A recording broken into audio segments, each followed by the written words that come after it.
नमस्कार,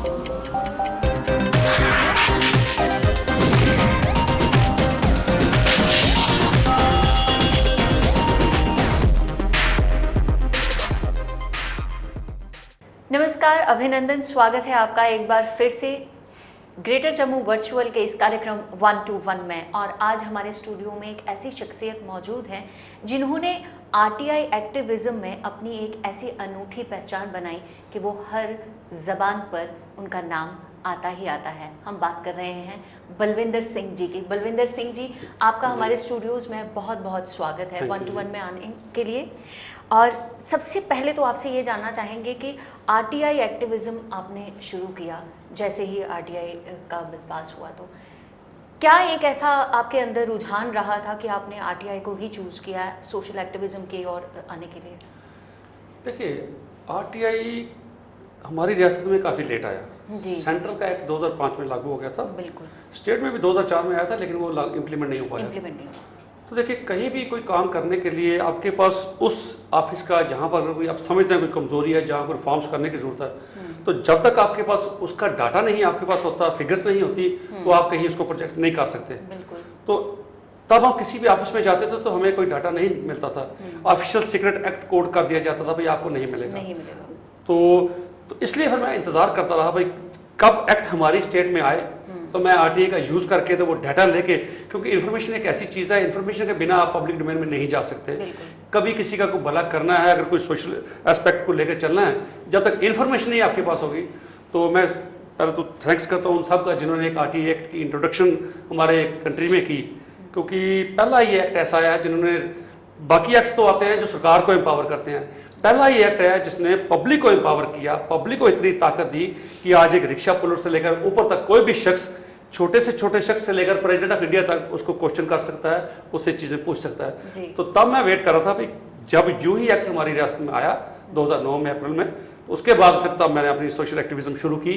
तो उसका सहारा लेके, एक्ट का सहारा लेके, तो डिपार्टमेंट्स में आरटीआई लगा के इन्फॉर्मेशन लेके फिर उसको मीडिया के आपके माध्यम से मैंने लोगों में बीच रखा और वो आवाज़ सरकार तक भी गई और बहुत से सुधार, उसमें काफ़ी चीज़ों का फ़र्क पड़ा। 440 करोड़ का स्कैम आपने अनअर्थ करवा के वो 440 करोड़ रुपए आपने, लगभग 1200 करोड़ रुपए का स्कैम था और 440 करोड़ रुपए आपने सरकार को दिलवाए। तो इतना जुझारू काम है एक हिसाब से देखा जाए, क्योंकि डिपार्टमेंट के साथ एक आमने सामने की टक्कर होती है। आपको कहीं ये थ्रेटनिंग नहीं लगता है इस तरह का काम? देखिए, यहाँ तो ऊपर वाले का कर्म है मेरे पे, या कुछ मैं कहूँ अपनी हमारी सिंसियरिटी है कि आज तक हमने कोई भी ऐसा, तो उस वजह से कहीं पर थ्रेटनिंग, डायरेक्ट थ्रेटनिंग कहीं नहीं आई। इनडायरेक्ट लोग कहते हैं भाई थोड़ा सा संभल के चलो, समाज ठीक नहीं है, जो करप्ट लोग हैं उनकी पहुंच दूर तक है, तो आपको नुकसान पहुंचा सकते हैं। तो अगर उन चीज़ों को लेके बैठ जाता तो शायद मैं आगे नहीं बढ़ सकता था। तो ये जो 1200 करोड़ की आपने बात की, तो ये मेरा एक्सपेरिमेंटल था आरटीआई का, सबसे पहला मेरा ये एक बहुत बड़ा था, पहली आरटीआई ये मेरी थी इस किस्म की। क्योंकि मुझे ये मैं सुनने में आया था कि काफ़ी जहाँ पर हमारे बिजनेस ऑफिसर्स ऐसे हैं जो कभी एक नाम के अपना बिजनेस शुरू करते हैं, जब उनका 2, 4, 5, 10 करोड़ रुपया उसका ड्यू हो जाता है, वो उसका नाम चेंज करके इसका दूसरा नाम रख देते हैं। तो वो उनका पेंडिंग करते करते किसी का 30 करोड़ है, किसी का 10 करोड़ है। तो वो मेरे माइंड में था भाई ये चीज़ें अगर हैं तो आरटीआई क्यों ना यहाँ पर पहले उसकी ट्राई की जाए। तो वो सेल टैक्स में नई आरटीआई थी, उन्होंने मुझे पर बुला के पूछा भाई किस लिए ले रहे हो? मैं सर वैसे अपनी नॉलेज के लिए, भाई कौन कौन लोग जो है डिफॉल्टर हैं, लोगों से सेल टैक्स ले लेते हैं लेकिन आगे डिपॉजिट नहीं करते। तो वहाँ कुछ सिस्टम ऐसा था कि वो साल के बाद या 1.5 साल के बाद उसकी रिटर्न फाइल करनी पड़ती थी उनको, तब तक वो सरकार का पैसा इस्तेमाल करते थे। तो वो मैंने आरटीआई वहाँ पर फाइल की। अब मैंने कहा ज़्यादा बड़ी पूछूंगा तो वॉल्यूमलेस हो जाएगी। मैंने उनसे पूछा था 5 लाख से ऊपर कितने लोग हैं। फिर मैंने कहा वॉल्यूमलेस ज़्यादा ना हो, तो मैंने 5 लाख से ऊपर उनको डाटा पूछा, तो वो कम से कम 600 करोड़ के करीब डाटा निकला। 220 के करीब जम्मू से लोग निकले, तो 300 के करीब कश्मीर से निकले जो डिफॉल्टर थे। और उसमें आप सुन के हैरान होंगे, डिफॉल्ट 90% डिफॉल्टर्स के आगे ये लिखा था ना ट्रेसेबल। जिन्होंने सरकार का 20 करोड़ देना है ट्रेसेबल नहीं है, जिन्होंने 2 करोड़ देना है ट्रेसेबल नहीं है। और मैं समझता हूँ कहीं ना कहीं डिपार्टमेंट्स की उनके साथ कन्वाइंस थी बहुत ज़्यादा, क्योंकि उसको खुद वो गाइड करते थे भैया आप इस लेन से अपना मकान बेच के अपना एड्रेस शिफ्ट कर लीजिए, ये कोठी बेच दीजिए, कहीं और शिफ्ट कर जाइए, हम कहेंगे इस कोठी में वो ट्रेसेबल नहीं है। तो काफ़ी चीज़ें ऐसी थी। तो फिर वो एक एक्सपोजर जब मैंने किया, तो यकीन मानिए जब लिस्ट मेरे पास आई, उसमें बड़े बड़े हमारे काफ़ी अच्छे ब्यूरोक्रेट्स और हमारे पॉलिटिशियंस थे, बड़े बड़े नाम हैं उनके। तो जब वो डाटा निकल के आया तो डाटा हमारा देखिए आप घर में रख के तो उसका कुछ करेंगे नहीं, अगर लाया तो पब्लिक डोमेन में लाने के लिए सबसे यही तरीका कि हम मीडिया में जाकर उसको दें। लेकिन हम यकीन मानेंगे किसी भी मीडिया हाउस ने, मैं नाम नहीं लूँगा, बड़े बड़े अच्छे हमारे जो डेली 10,000 सर्कुलेशन जिनकी, उनके पास भी गए, डाटा दिया, उन्होंने स्टडी किया, जो उसमें नाम देखते थे फिर चुप हो गए, कहने लगे इसके साथ हम इसका नाम हम नहीं ले सकते। तो ऐसी सिचुएशन में मीडिया हाउसेस को छोड़कर कोई और ऐसा कोई व्यक्ति जिन्होंने आपका साथ दिया हो? या फिर मैं बता रहा हूँ, जब मेरी जम्मू में भी कश्मीर में भी मैंने मीडिया हाउसेस को ट्राई की, उन्होंने रखा अपने पास, 2-2 दिन डिस्कशन की, पूरा फाइनल किया। जब सुबह पब्लिश करना था तो कहीं ना कहीं रात को फिर मैसेज आया कि इसको पब्लिश नहीं करना स्टोरी को। तो फिर हमने नेशनल लेवल पे, हमारी NCPRI है, national campaign for people's right to information, हमारी पहले चेयरमैन थी अरुणा राय जी, जो IS थी, उन्होंने छोड़ दिया था, सोशल एक्टिविज्म में इन्वॉल्व होगी। तो उनसे बात की पूरी टीम से मैंने, तो उन्होंने फिर जम्मू में एक CNN चैनल था, उसकी लेडी थी उस वक्त पवन बाली जी, तो उन्होंने कहा ठीक है, उन्होंने कहा पहले कमिटमेंट ऐसे करना अगर आप इसको निभा पाओगे, नहीं तो आपके पे भी कल को प्रेशर आएगा स्टोरी नहीं चलाने का। तो उसने अपने बात से बात की, उसने कहा गो अहेड। तो फिर भी यकीन मानिए जब उनको स्टोरी 2 दिन लगे मुझे काफ़ी थी उनको समझाने में। उसके बाद उन्होंने कैमरामैन लेके, जो जम्मू के बड़े बड़े जो हमारे पॉलिटिशियन थे, उनके वो घर जा कैमरा लेके गए, भाई आपसे हमने इंटरव्यू लेना है इस चीज़ के लिए, आप डिफॉल्टर हैं, इतने लाख आपने देना है। तो उन्होंने बाइट देने से इनकार कर दिया। कुछ 2 लोगों ने दिए, लेकिन उन्होंने बाइट देने से इनकार कर दिया। उल्टा उन्होंने उनको थ्रेटनिंग करना शुरू कर दिया, मैं आपको स्यू करूंगा कोर्ट में। आपको इस तरह के कोई थ्रेट्स? मुझे नहीं आया उस वक्त, मुझे नहीं आया।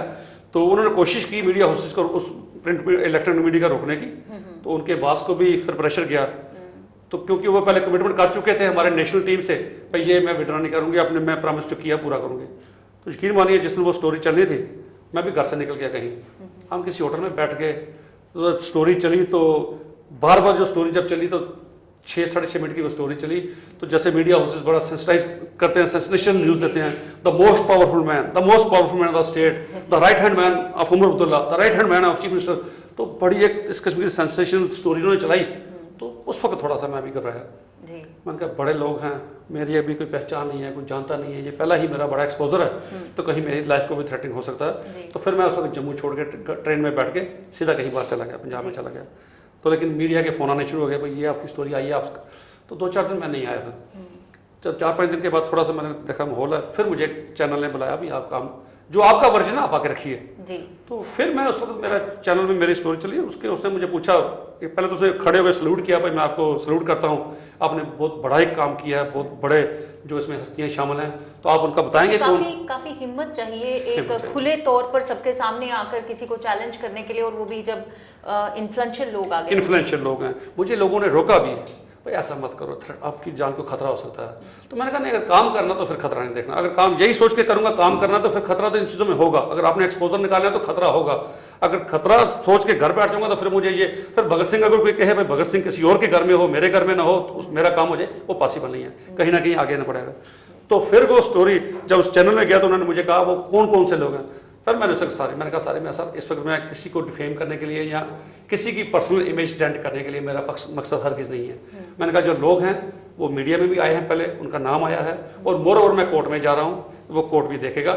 मेरा पर्सनली किसी के साथ राइवलरी नहीं है, क्योंकि मैं आया मैं अपोलिटिकल, तो मैं किसी के साथ मेरी ऐसी नहीं है। मेरा सिर्फ और सिर्फ मकसद ये है भाई इसका जो 1200 करोड़ रुपया जो हमारा अमाउंट है डिफॉल्टर, ये रिकवर होना चाहिए, ये कहीं ना कहीं सोशल ये डेवलपमेंट कार्य में लगना चाहिए। मेरा यही मकसद है, और किसी को डिफेम करना या किसी की इमेज टेंट करना, मेरा वो कैरेक्टर असैसिनेशन करना मेरा वो पर्पस हरगिज़ नहीं है। उसके बाद फिर मैं कोर्ट में, हाई कोर्ट में मैंने एक पिटीशन फाइल की, तो एडवोकेट साहब हैं शेख शकील साहब, उन्होंने फ्री ऑफ कास्ट मेरे केसेस उन्होंने किए। यही मैं पूछना चाहती थी कि RTI फाइल आप करते हैं तो जुडिशरी की तरफ से आपको कभी कोई हेल्प मिली है? देखिए जुडिशरी की तरफ से मुझे वॉलंटरली एडवोकेट्स ने कहीं कहा भाई आप बड़ा पब्लिक इश्यूज आप लेके आते हो, तो हमारी तरफ से हमारी सर्विसेज हमारी फ्री हैं। फिर भी मेरी पॉकेट से 5-7-10 हज़ार रुपये एक PL फाइल करने में, डॉक्यूमेंटेशन करने में लग जाता है। सुनील सेठी साहब ने जो भी BJP के स्पोक्समैन हैं, इन्होंने मेरे 1-2 केसेस कोर्ट में किए, PL की, इन्होंने बड़ी अच्छी PL की। तो वो फिर जब PL कोर्ट में गई तो उस वक्त भी मीडिया, नेशनल मीडिया ने उन चीज़ों को लिया, काफ़ी नेशनल मीडिया पे वो स्टोरी आई। तो मैं बड़े फ़ख्र से आज कहता हूँ कि 3-4 साल की मॉनिटरिंग की कोर्ट ने सारे DG साहब को लिखा, उन्होंने IG को लिखा, SSP डिस्ट्रिक्ट SSP को लिखा, भाई आप स्टेट टैक्स डिपार्टमेंट के साथ जाके लोगों को ढूंढोगे, उनसे पैसा अमाउंट करने के लिए इनका साथ दोगे। तो उन्होंने काफ़ी स्ट्रिक्टनेस उस वक्त की। फिर कई बार मुझे बड़े पुलिस अफसर्स ने मुझे बुला के कहा भाई हम आपसे मिलना चाहते हैं, हमें मिलाइए इनसे, भाई कौन है जिन्होंने इतना डेयरिंग ये स्टेप लिया है। और आज हमें भी, हमारी भी खिंचाई हुई है। तो लेकिन हमें अच्छा लगा कि अगर पब्लिक इंटरेस्ट में आपने ये चीज़ें की हैं, तो मुझे भी आज मैं फख्र से कह सकता हूँ कि 440 करोड़ की रिकवरी सेल टैक्स ने उस चीज़ पे की।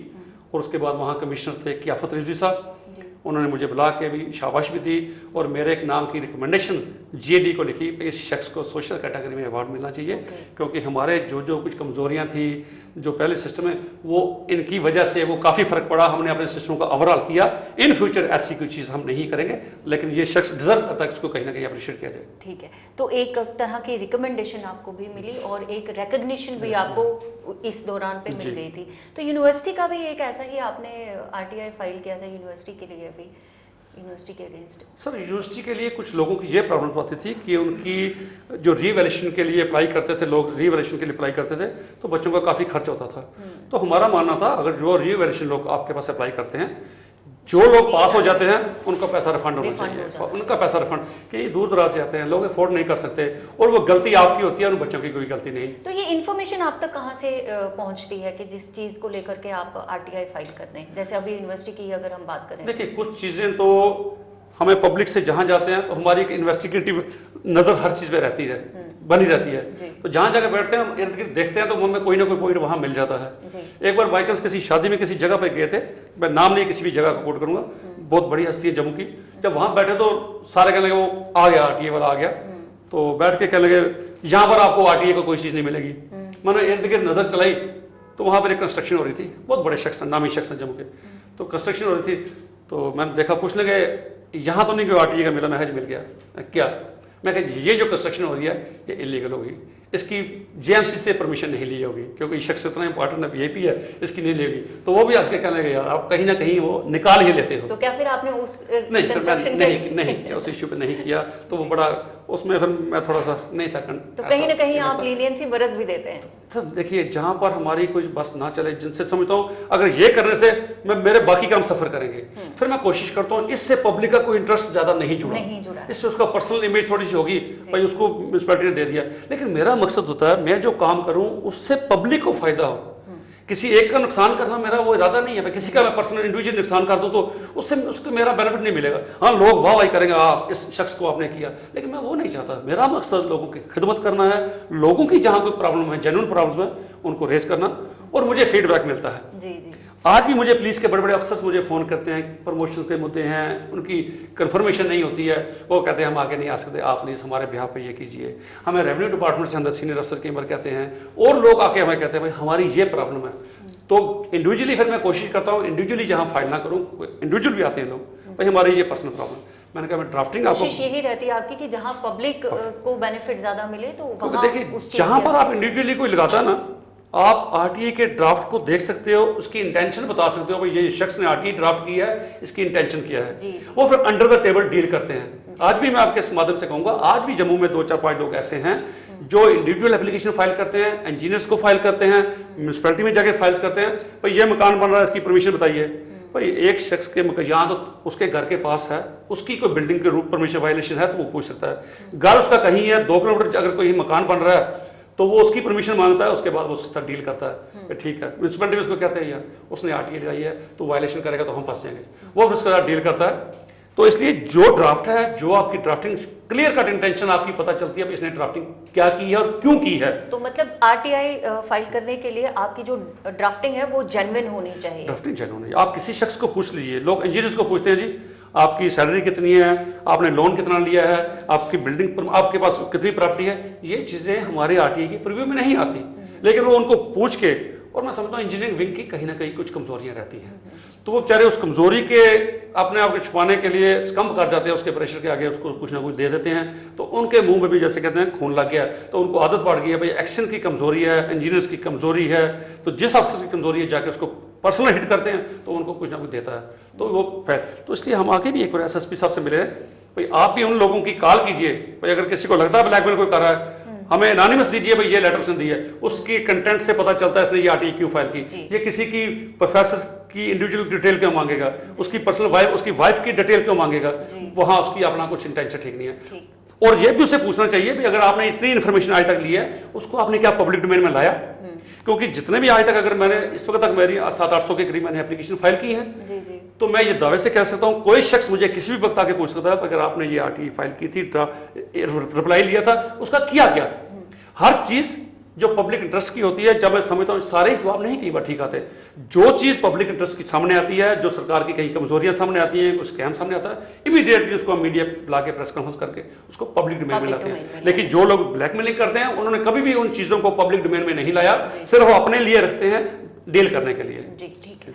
आपने सोशल एक्टिविज्म में लेके आपकी ऑर्गेनाइजेशन है शायद एडीआर करके, संघर्ष आरटीआई मूवमेंट है, उसके बाद एडीआर भी है।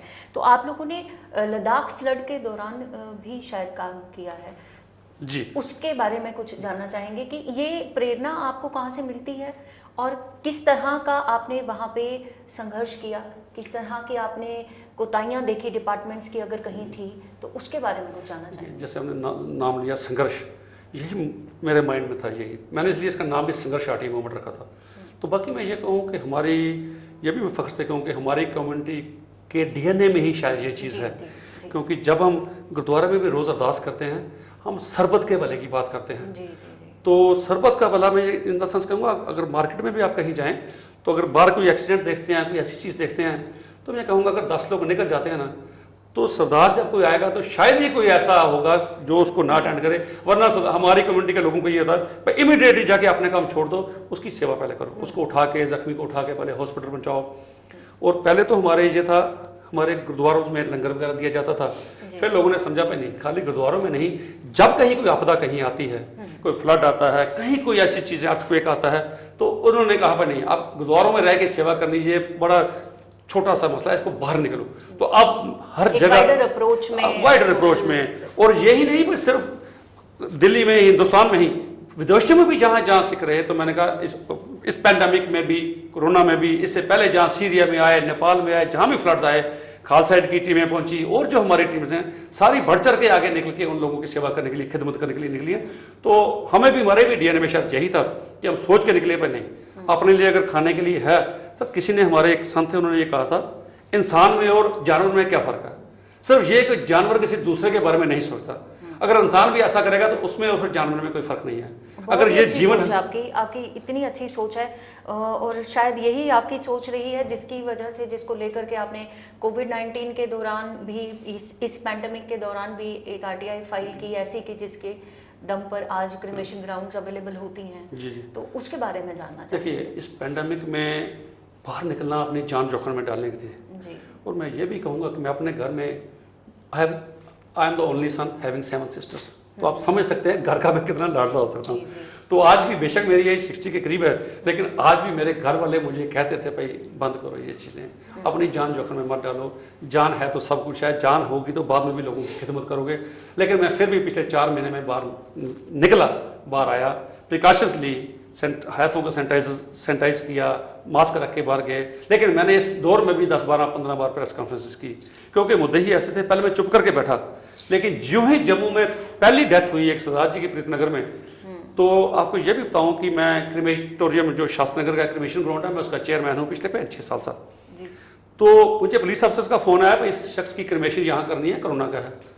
तो मैंने कहा आइए, क्योंकि मैंने गाइडेंस पढ़ी थी WHO की भी, गवर्नमेंट ऑफ इंडिया की हेल्थ एंड फैमिली वेलफेयर की, उन्होंने कहा था इससे कोई वायरस नहीं फैलता।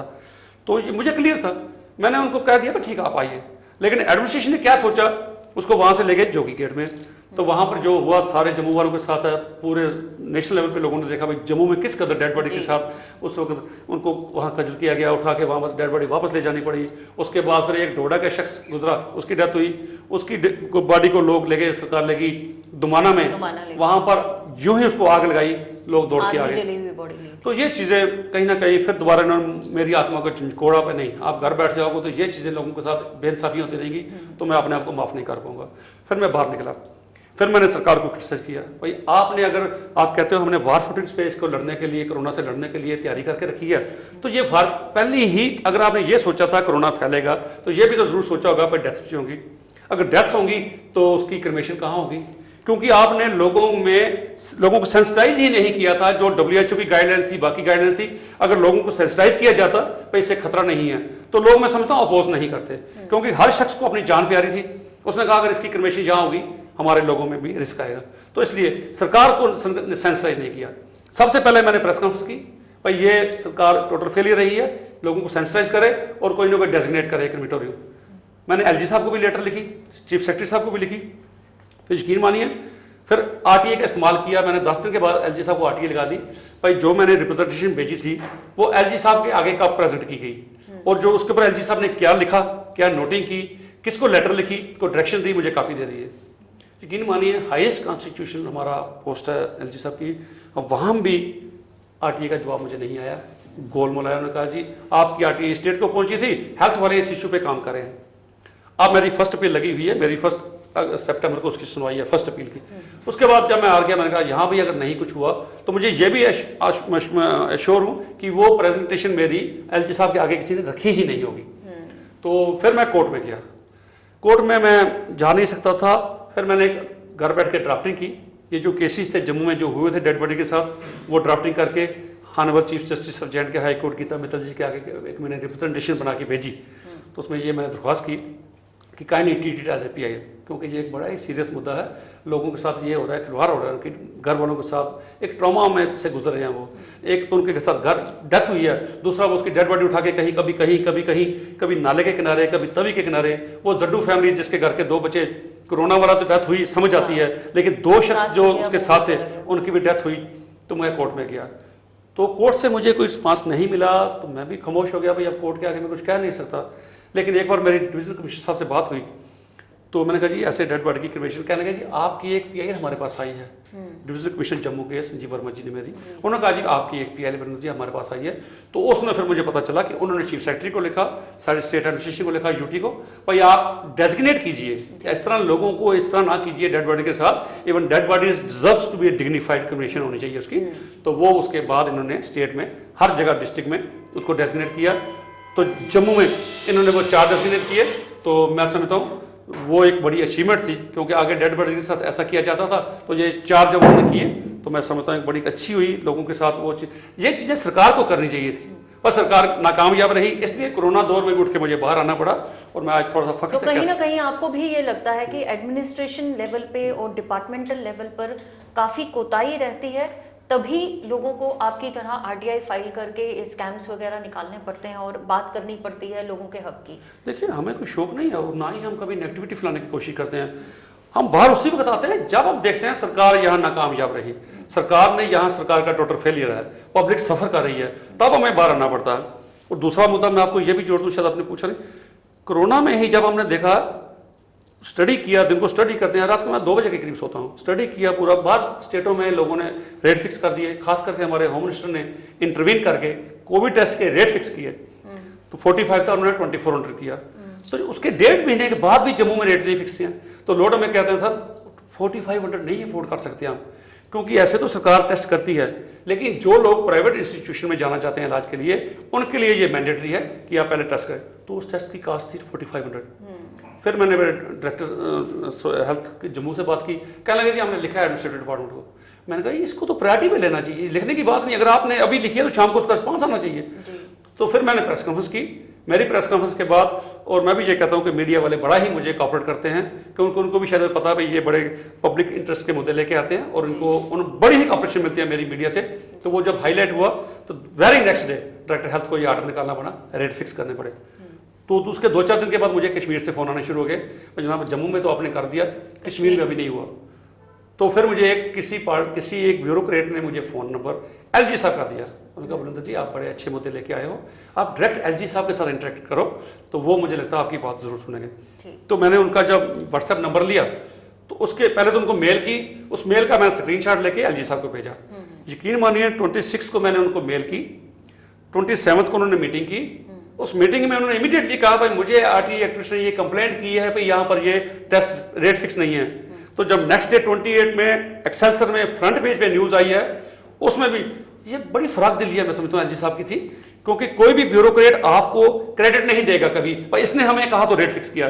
ये राजभवन की प्रेस रिलीज थी जिसमें फ्रंट पेज एक्सेल्सर में उन्होंने लिखा भाई आरटीआई कुछ लोगों ने और आरटीआई एक्टिविस्ट ने हमें कंप्लेंट की, इसलिए आज हम इसका रेट फिक्स कर रहे हैं। इसका मतलब ये है कि आरटीआई फाइल करने के बाद आपकी कंप्लेंट अगर जेन्युइन होगी तो वो बिना कोर्ट जाए भी उस पर काम किया जा सकता है और उसमें आपको कोर्ट के चक्कर लगाने की जरूरत नहीं पड़ेगी, लेकिन कंप्लेंट जेन्युइन होनी चाहिए। कंप्लेंट जेन्युइन हो, मैं समझता हूँ सिंसियर हो, आपकी सिंसियरिटी हो, कंप्लेंट जेन्युइन हो, पब्लिक के साथ डायरेक्ट डील इम्पैक्ट करती है पब्लिक को, तो कई अफसर अच्छे मिलते हैं जो इस चीज़ को सुनते हैं तो सुन के उस चीज़ पे अमल करते हैं। बाकी कई बड़ी ब्यूरोक्रेसी, एरोगेंस भी बड़ी है ब्यूरोक्रेसी में। आज के इस दौर में ब्यूरोक्रेसी तक आप नहीं पहुंच सकते, आप बात उन तक पहुंचाते हो तो वो नहीं आपको सुनते, इसलिए हमें कभी हाईएस्ट कॉन्स्टिट्यूशन पोस्ट उनको डायरेक्ट हमें कॉन्टेक्ट करना पड़ा ताकि वहाँ से सुनवाई होगी। हमारे चीफ सेक्रेटरी साहब को जितनी बार लिखा कभी रिस्पांस नहीं आया।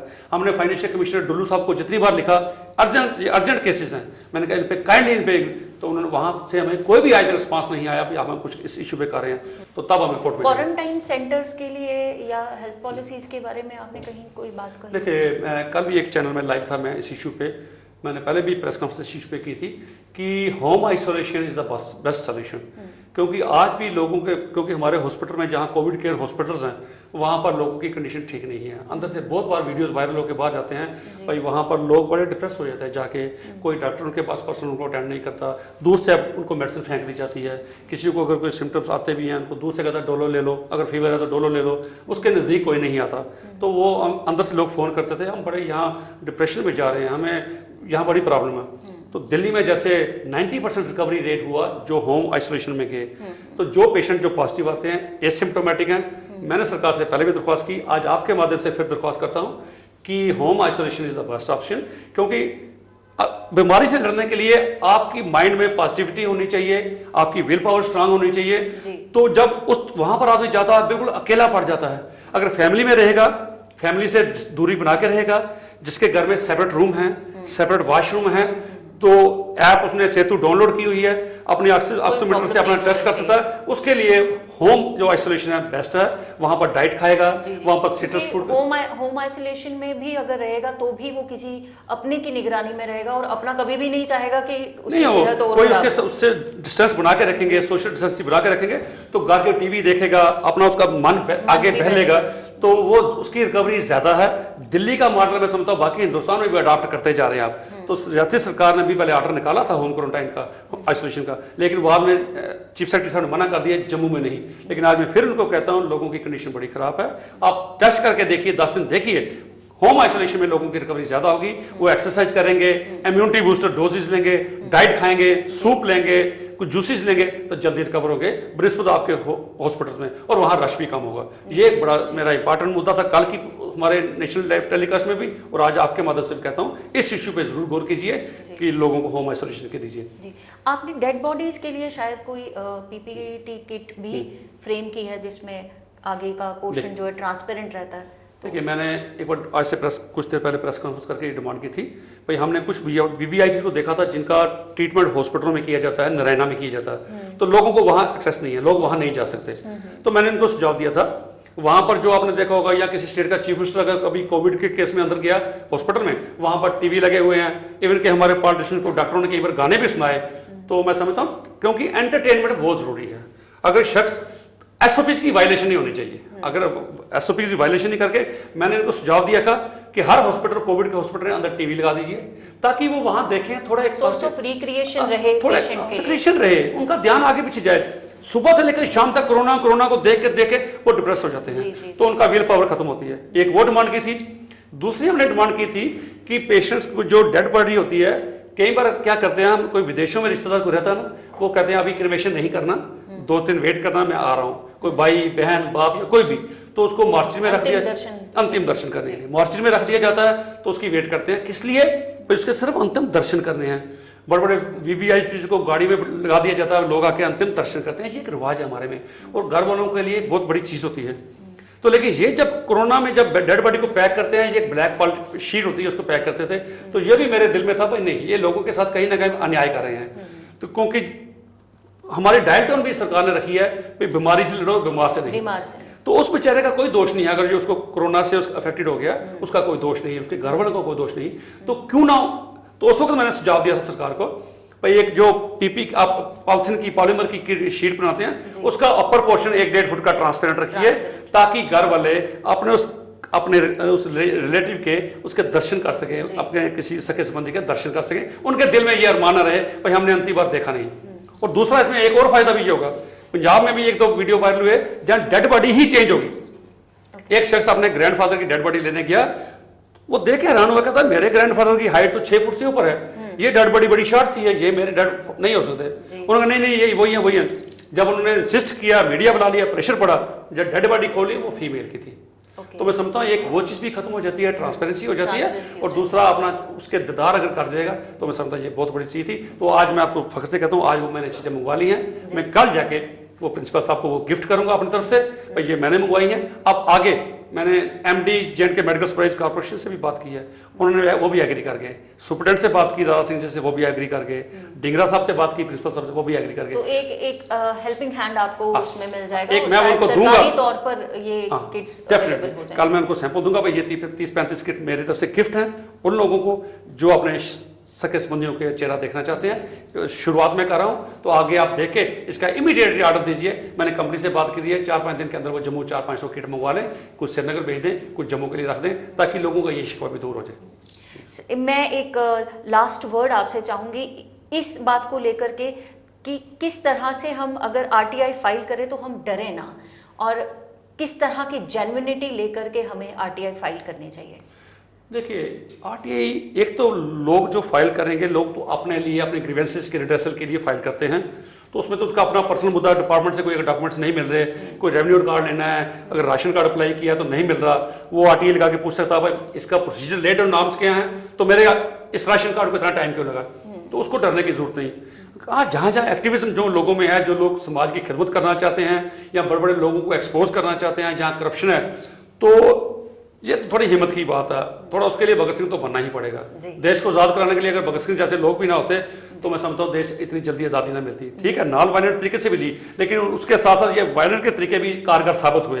अगर भगत सिंह, सुखदेव या राजगुरु ये ना होते तो शायद आज़ादी हमें 10-20-50 साल और ना मिलती। तो अगर राजगुरु बनने का जिनको शौक है, तो हमारे गुरु कहते हैं जिसको लड़ने का चाव है उसको अपना शीश हथेली पे लड़ के आना, रख के आना पड़ेगा, तभी आप उस चीज में कामयाब होगे। अगर उसमें डरते रहोगे तो फिर आप घर में बैठिए, कोई और सोशल इश्यूज देखिए। अगर RTI में एक्सपोजर करने हैं तो कहीं ना कहीं रिस्क आपको लेना पड़ेगा, लेकिन मैं आपके सामने हूँ, पिछले 10 साल से काम करता हूँ, इससे बड़े एक्सपोजर शायद जम्मू में ना निकले हों तो निकाले हैं। और भी बड़े बड़े हमारे एडवोकेट्स हैं जिन्होंने रोशनी के स्कैम निकाले हैं, बड़े बड़े ब्यूरोक्रेट्स के स्कैम निकाले हैं, लेकिन आज तक उनको खतरा नहीं हुआ। फिर भी अगर जिगरा दिल बड़ा करना पड़ेगा, इस जंग को अगर लड़ना है तो दिल बड़ा करना पड़ेगा। तो कहीं ना कहीं जब मौत आनी है वो तो आनी है, वो जब आदमी पैदा होता है उसकी मौत का दिन लिखा जाता है, तो उसमें कोई शख्स उसको रोकने वाला नहीं है। घबरा के घर बैठने से आप लोगों का भला नहीं कर सकते। तो इन चीज़ों के लिए आगे आना है तो थोड़ा सा जिगरा दिल बड़ा करना पड़ेगा, भगत सिंह बनना पड़ेगा। तो आपने सुना कि अगर हमें समाज से कुरीतियों को दूर करना है, करप्शन को दूर करना है, और आप चाहते हैं कि आप लोगों की अपने समाज की आवाज़ बने, आगे आएं, तो RTI फाइल करने से पहले अपने अंदर झांक कर ज़रूर देखिए कि क्या आप में वो हिम्मत, वो मादा है कि आप हल्ला बोल सकें। हमारे साथ स्टूडियो में मौजूद थे बलविंदर सिंह जी। आपका हमारे स्टूडियो में आने के लिए बहुत बहुत धन्यवाद। Thank you.